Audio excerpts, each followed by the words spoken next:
200 கொடுத்தாலும் சரி, 500 கொடுத்தாலும் சரி, ஏன் 1000 கொடுத்தாலும் சரி, இப்படி ஒரு கூட்டத்தை எந்த ஒரு கட்சியுமே பார்த்துருக்காது. நாளைக்கு பார்ப்பீங்க.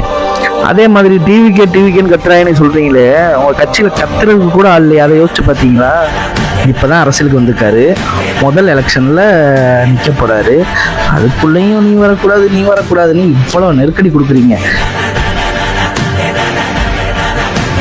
இங்கே சேருக்காரனை கேட்டால் சேர் தர மாட்டேன்றாங்களாம், இங்கே பஸ்ஸு வாடகைக்கு எடுத்தால் பஸ்ஸு தர மாட்டேன்றாங்களாம், கார் வாடகை கேட்டால் கார் தர மாட்டேன்றாங்களாம், எதாவது கொடுத்த அட்வான்ஸை திருப்பி கொடுக்குறாங்களாம். அதையும் மீறி நாளைக்கு வர்ற கூட்டம் வரதான் செய்யும். அதை யாராலையும் ஒன்றும் மாற்ற முடியாது. விக்கிரவாண்டியில் மாநாடு நடக்கும் போதே ஒரு கிழவி ஏதோ ஒரு ஊரில் 92 வயசு இயற்கை எய்தினார்னு போட்டிருக்காங்க. அதுக்கே டிவிக்கே தான் காரணம்னு சொல்லிட்டாங்க. இப்போ என்னென்னலாம் சொல்ல போகிறாங்களோ நாளைக்கு பொறுத்து இருந்து தான் பார்க்கணும். பாலம் கட்டுறோன்னு சொல்லி சும்மா அந்த மூடி வச்சுட்டு பாலம் கட்டுறேன்னு சொல்லி இங்கிட்ட ஒரு நெருக்கடியை கொடுக்குறாங்களாம். ஐயோ, இவங்களை என்னத்த சொல்றீங்க பாருங்க.